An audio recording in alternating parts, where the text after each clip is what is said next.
নমস্কাৰ বন্ধু বান্ধৱীসকল, কি খবৰ বাৰু আপোনালোকৰ? আশা কৰোঁ সকলো ভালে আছে। আজি এয়া বনাবলৈ লৈছোঁ মই হাঁহৰ মাংস। বহুত দিনৰ মূৰত হাঁহৰ মাংস বনাবলৈ লৈছোঁ।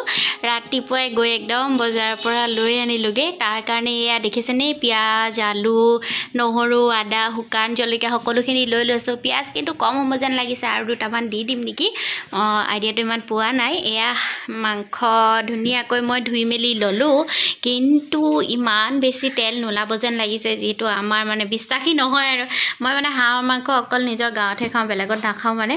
তথাপিও আজি খাবলৈ মন গ'ল, আনিলোঁ। সেয়াই, তেতিয়াহ'লে ব'লক বনাবলৈ ষ্টাৰ্ট কৰি পেলাই গেছ জ্বলাই দিছোঁ, কেৰাহী পাতি দিছোঁ। কেৰাহীখন ভালদৰে গৰম হ'বলৈ দিওঁ, তাৰপিছতে মিঠাতেল দি দিম। আৰু এইফালে মোৰ এতিয়া কেৰাহীখন ধুনীয়াকৈ গৰম হৈ গ'ল। তাৰপিছতে এয়া মই মিঠাতেল দি লৈছোঁ। হাঁহৰ মাংসত অলপমান তেল ওলায়, সেইটো কাৰণে বহুত বেছি তেল দিয়াৰ প্ৰয়োজন নাথাকে। আপোনালোকে বাৰু হাঁহৰ মাংস যিসকলে নাখায় সেইসকলে বেয়া নাপাব দেই, আৰু খোৱাসকলে ধুনীয়াকৈ লাইক এটা কৰিব, কমেণ্ট এটা কৰিব। মই কিন্তু হাঁহৰ মাংস খাই বহুত বেছি, মোৰ মানে অল টাইম ফেভাৰেট বুলি ক'লেও ভুল নহয় হাঁহৰ মাংসটো। আৰু এইফালে মই কেৰাহীত অকণমান শুকান জলকীয়া আৰু ডালচেনি, ইলাচি এনেকৈ দি লৈছিলোঁ। আৰু এইফালে সেইখিনি ফুটি যোৱাতে মই এয়া কাটি লোৱা পিঁয়াজখিনি ভালদৰে দি লৈছোঁ। এতিয়া ভাজি ল'ব লাগিব। মাংস বহুত বেছি অনা নাই, যিহেতু মোৰ মানুহজনে নাখায়, মই আৰু বেটি দুইজনী অকলে খাম। সেইটো কাৰণে আমি দুইজনীৰ কাৰণে এয়া যথেষ্ট হৈ গ'ল, হ'ব আৰু ইয়াতে বেছি ভাজিব দৰকাৰ নাই। এতিয়া মই মাংসখিনি ইয়াতে দি দিম। এয়া, আৰু আচলতে ভাত কেতিয়া হয় লাগি আছে চব্জিখিনি। খাবলৈ বহুত ভাল লাগে মোৰ হাঁহৰ মাংস। খুব ভালদৰে এনেদৰে ভাজি থাকিব লাগিব। দেখিছেনে, দিয়াৰ লগে লগে অকণমান ক'লা টাইপৰ ৰং এটা ধৰি আহে, বহুত ভাল লাগে। সেইটো কাৰণে মোৰ হাঁহৰ মাংস। আৰু কিমান তেলি হয় এতিয়ালৈকে গম ভালদৰে বাৰু পোৱাগৈ নাই। আপোনালোকে বাৰু এইটো বছৰ হাঁহ খাবলৈ আৰম্ভ কৰিছেনে? এতিয়া যিহেতু হাঁহৰ ছিজন আৰু ন, আহিনমহীয়া দুৰ্গা পূজাৰ সময়ত মই আৰু আজি ফাৰ্ষ্ট আৰম্ভ কৰি দিছোঁ খাবলৈ। তাকো এয়া বজাৰৰ পৰা কিনি অনা কটা হাঁহে, গোটা হাঁহ নহয়, গাঁৱৰ আমাৰ গাঁৱৰ হাঁহ। আপোনালোকক মই দেখুৱাম, ইমান বেছি তেলি হয়, তেতিয়া আপোনালোকে ধৰিব পাৰিব। বাৰু বেছি নহওক, খাবলৈ মন গৈ আছিলে, সেইটো কাৰণে আনিলোঁ। এতিয়া মোৰ ওচৰত এটা কোমোৰা আছে, কিন্তু কোমোৰাটো মই নিদিওঁ, কাৰণ কোমোৰাটো বহুত বেছি ডাঙৰ আৰু কাটিলে এনেই লোকচান হৈ যাব। সেইটো কাৰণে মই নিদিওঁ। যেতিয়া সৰহকৈ বনাম তেতিয়াহে কোমোৰাটো কাটিম মই। সেয়া মই মাংসখিনি নিমখ নিজৰ জোখ অনুযায়ী দি লৈছোঁ। এতিয়া হালধিও দি দিম নিজৰ যিমানটো লাগে। হাঁহৰ মাংসত আচলতে বেছিকৈ মছলা নিদিওঁ মই, তাৰমানে বেছি মছলা দিলে হাঁহৰ মাংস খাবলৈ সোৱাদ নোহোৱা হয়গৈ। সেইটো নিজৰ এটা সোৱাদ থাকেই হাঁহৰ মাংসৰ, সেইটো কাৰণে বেছিকৈ মই মা মছলা ব্যৱহাৰ নকৰোঁ বাৰু। তথাপিতো অলপমান দিম, আপোনালোকক দেখুৱাই যাম কি কিনো দিছোঁ নাই দিয়া, সকলোখিনি আপোনালোকৰ লগত মই দেখুৱাই থাকিম। তেতিয়াহ'লে সম্পূৰ্ণকৈ মোৰ ভিডিঅ'টো চাই যাব বুলি আশা কৰিছোঁ।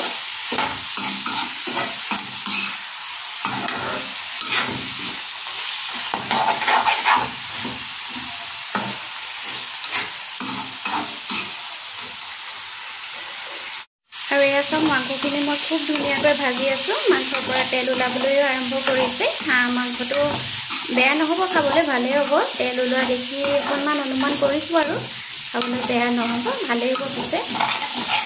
এতিয়া মই এনেদৰে ভাজি থাকিম, প্ৰায় মই আধা ঘণ্টামান নহ'লেও 20 মিনিটমান সময়টো গেছটো মিডিয়াম কৰি মই ভাজি থাকিম, তেতিয়াহে বেছি সোৱাদ হ'ব খাবলৈ। ভজাৰ ওপৰতেতো মাংসৰ নিৰ্ভৰ কৰে নহয় জানো, গতিকে চাই থাকিব ভিডিঅ'টো শেষলৈকে।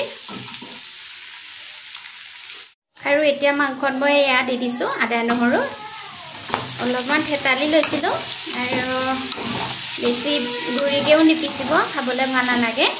অলপমান মই থেতালি লৈছিলোঁ, আৰু এতিয়া ইয়াতে দি দিছোঁ। তলফালৰ পৰা অলপকৈ লাগি ধৰা নিচিনা হৈছে, সেইটো কাৰণে মই এতিয়া ইয়াতে পানী ছটিয়াই ভাজি থাকিম।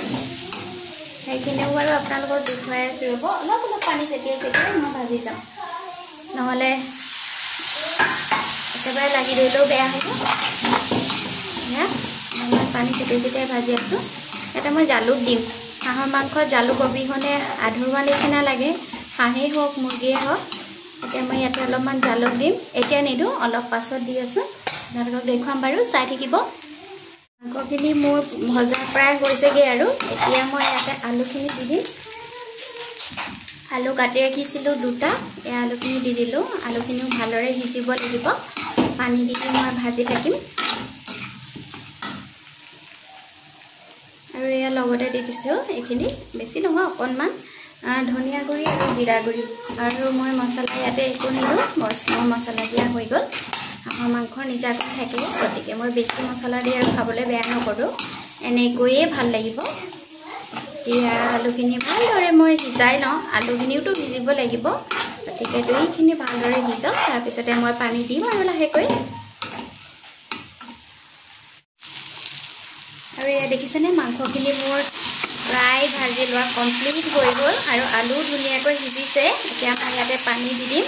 পানী দিয়াৰ আগতে মই অকণমান জালুক দি লওঁ। জালুকখিনি অকণমান টাইম সিজাই লওঁ, তাৰপিছতে মই ইয়াতে ফাইনেল পানী দি দিম। আৰু এয়া জালুক অলপমান খুন্দি এনেকৈ পানী অকণমানত এনেকৈ হেৰিটো তিয়াই থৈছিলোঁ। এতিয়া মই জালুককণ দি ল'লোঁ। এতিয়া মই ইয়াতে ফাইনেল পানীখিনি দি দিম। আৰু যিমানটো আপোনাক পানী লাগে, আৰু হাঁহ মাংসৰ জোলেই ভাল লাগে নহয় জানো। বৰ বেছি জোলো নহয় আৰু তথাপিও অকণমানটো জোল বনাম বুলি ভাবিছোঁ।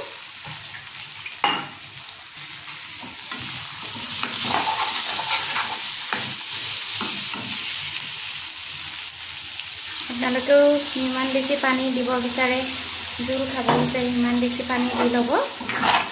মই এয়া সিমানখিনি পানী দি ল'লোঁ।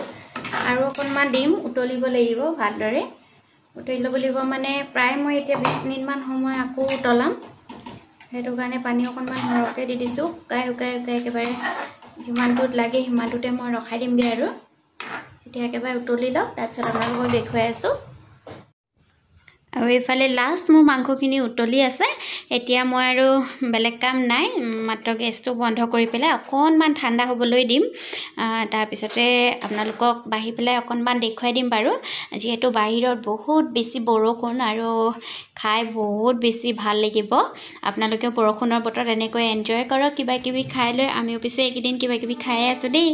আৰু এয়া মই মাংসখিনি একেবাৰে অকণমান ঠাণ্ডা কৰি লৈছোঁ, তাৰপিছতে আপোনালোকক দেখুৱাই দিছোঁ। কেনেকুৱা হৈছে কমেণ্ট কৰি জনাব। কোমোৰাৰ সৈতে খাইতো আৰু বেছি ভাল লাগে, কিন্তু কোমোৰাটো মই নিদিলোঁ। আমি দুজনীৰ কাৰণেনো, সেইকাৰণে বৰ বেছি জুতি বুলি লগাই থকাও নাই আৰু। গতিকে ভিডিঅ'টো ৰেচিপিটো চাই আচলতে কেনেকুৱা পালে আপোনালোকে সেয়া মোক কমেণ্ট কৰি জনাব। আৰু পুনৰ এটা নতুন ভিডিঅ'ত সকলোকে লগ পাম। সকলো ভালে কুশলে থাকক। এতিয়া মই এয়া গৰম গৰম ভাতৰ লগত ধুনীয়াকৈ খাম। লোভ লাগিছেনে বাৰু আপোনালোকৰ? বৰষুণৰ বতৰতো সকলোৰে লোভ লাগিবই আৰু এনেকৈ। গতিকে বাই বাই আজিলৈ।